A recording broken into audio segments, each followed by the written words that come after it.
Hello and welcome to this video on making your own ale. With the majority of this channel's audience about to enter spring, the opportunity to brew lager is gone, and your other option for brewing beer is ale. Ale is a type of beer primarily made during warm weather, as the fermentation runs at a higher temperature. This creates a beer that is generally sweet, has a more bodied flavour, and tends to have more esters, leading to an almost fruity taste. Historically, there's been some confusion as to the term ale and lager. Ale was originally referred to something that did not include hops. Modern brewing has moved that definition away. Now it simply defines the use of the yeast and the time, or at least temperature, at which the beer is brewed. You are aiming for something ideally between 15 and 25 degrees centigrade.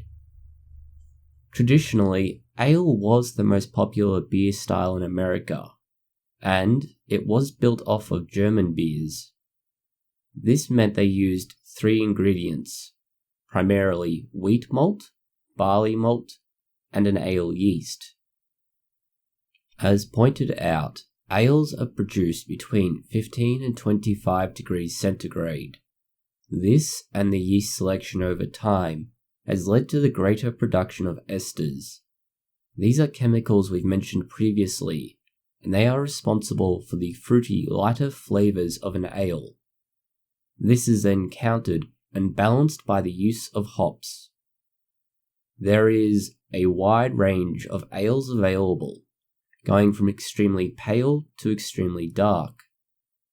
The pale ales are a relative term in reference to the original ales, or at least the older, more traditional style, and simply delineates between them. They can go from a very light colour through to an extremely dark colour, depending on the amount of crystallized malt used. Some of the more common styles are the Indian Pale Ale, and was originally simply a stronger version of an ale. But that has changed over time with differing tastes and brewing techniques. The popularity and widespread use of the pale ales, and primarily the Indian Pale Ale, is a product of early colonialism and the spread of beer on ships. The Indian Pale Ale, or IPA, was produced for ships that would travel for extended periods on the sea, again primarily going to India. Over this time, hops would be added to the beer in the barrel, which would then temper it during the travels, there and back again. If they were added before the ship left port, it would lead to an extremely bitter beer, but as it slowly and gradually aged and matured on the travels, it became a style all of its own. The hops also served a secondary purpose, and that is to maintain the beer and prevent spoilage as they went to India and other countries. Over time, those hops would also gradually be worked out or matured into the beer. This ensured it had a particularly unique, strong flavour, but was not unnecessarily bitter and unpleasant. No matter which ale you begin to brew, certain ingredients will be needed, as they are almost a distinct and requisite part of the recipe. You will have an obvious hops, a dark malt, a dark or roasted malt, and an appropriate ale yeast. You can further add to this sugars like dextrin, fructose, or other malts. To begin brewing an ale, start, as with all brewing exercises, by sanitizing your kit. Now that everything has been cleaned and is ready to be used, begin boiling the ingredients in a large pan. This should produce something very similar to molasses in appearance. This will form the basis of your wort. You now need to strain anything that is solid out of this, whether that is hops or solid grains that you have used. If you are trying to brew this as a high gravity or to dilute it later on, now is the time to do that. add your concentrated water-like mixture to your fermenting vessel and combine water to this to dilute it. Make sure you get anything that is large out of your mixture. Smaller stuff won't matter so much, as it will settle out into the sediment at the bottom. After you've strained it, and you've diluted it, you need to add more water to bring it up or very close to your final volume. This will often be between 20 and 25 litres.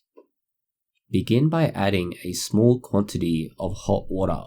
Don't go for boiling, as you can cause caramelization of the sugars, but do aim to bring the temperature of your original mixture at this stage up to something around 20 to 25 degrees.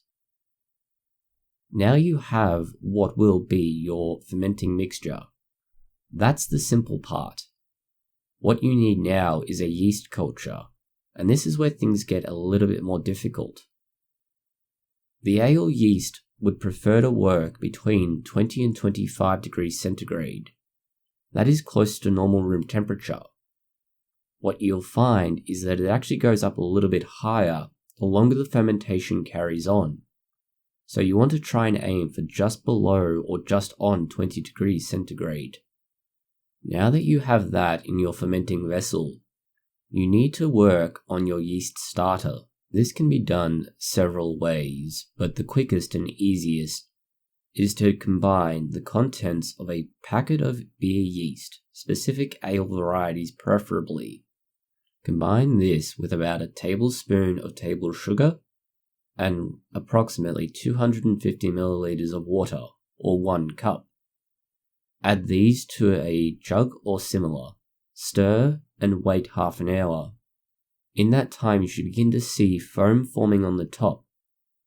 After half an hour, move this mixture into your fermenter. The reason you do this is very simple. The sheer concentration of sugar in your beer fermenter can make it difficult at times for the yeast to begin metabolizing the sugars in the wash entirely. Doing this allows you to balance some of those forces inside the fermenter and minimize the disruption to the yeast metabolism. There are other methods to do this, but they can often require days of preparation. This is the quickest, easiest, and simplest method available. Not all yeast does require it, with some manufacturers specifying that you should not do so. They formulated theirs to allow for the small amount of energy required to jumpstart the yeast metabolism the moment it's added to the fermentation. From here on, you need to try and maintain a temperature as close to that 20 to 25 degree bracket as possible. That will ensure you get a consistent production of those esters that are essential to the flavour of ale. If it gets too low, the yeast will fall out of suspension. If it gets too high, they will die. Either way, your fermentation will either stall or stop entirely. This will take about 2 weeks to finish fermenting. At the end of that time, you should have a day or two where there are no or minimal bubbles coming through your airlock. That will tell you that the ale has stopped fermenting entirely. From here, you should move it to a cold location. This will do several important things. The major one is to stop yeast from fermenting anything else that is still in there. The second one is to cold crash, which will clear your beer and make it light, bright, and prevent some of that cloudy development that can be a sign that beer has been fermented too long or that it has not been cleaned up properly. This will often be made of a combination of yeast and suspended particles. When you are moving it, try not to disrupt the fermenting vessel too much for this reason, as some of this cloudiness can come from that as much as anything else. Keep it in this cold environment for between 3 and 7 days. After that, you are ready to begin racking it. Ale should generally be siphoned off, as most of the yeast falls to the bottom after fermentation has been completed. By siphoning it, you can minimize the amount of material you move into your secondary fermenter that you do not want and could be responsible for that haze. Your secondary fermenter should also be in a cold environment such as a chest freezer, or at least somewhere where it's cool enough that material can fall out of suspension and become sediment on the bottom of the secondary fermenter. This will give you a much clearer and brighter ale. Keep your secondary fermenter in this position for at least 2 to 3 days, ideally up to another week. At the end of this period, you can now consider dry hopping. This is similar to what was done with ships for the Indian Pale Ale. It means you are going to add hops to the secondary fermenter or possibly a tertiary fermenter if you're choosing to siphon off from this container. This adds a stronger, almost bitter and aromatic compound to what is already a rather sweet and fruity beer. Sometimes recipes require this, other times you can get away without it, but it will vary considerably depending on your personal taste and style you are trying to create.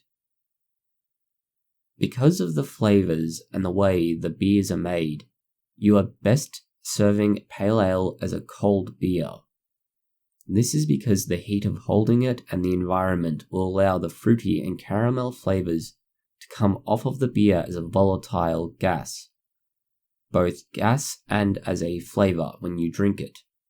In both cases, keeping it cold maximizes the duration of these flavours. The reason an ale is nearly always a summer beer owes to the need for those higher temperatures. Ale yeast will not survive the cold of winter brewing like you would have for a lager. For this reason, there is a limited period for most of the world where you can brew it without using a controlled environment. If you are operating somewhere like in a house, a garage, or elsewhere that is insulated and kept at a relatively constant temperature, you may not have these concerns. If instead you are brewing in a less controlled environment and you need to move with the seasons and allow for the weather changes, you may only have that 6-month window in which to conduct all of this process. If you are sticking just to the basic brewing process, you might get away with fermenting in a week and another week again to rack and dry hop your ale. Thank you for watching this video. If you found it interesting, consider liking, sharing, and subscribing. Please post any comments, questions, or suggestions below.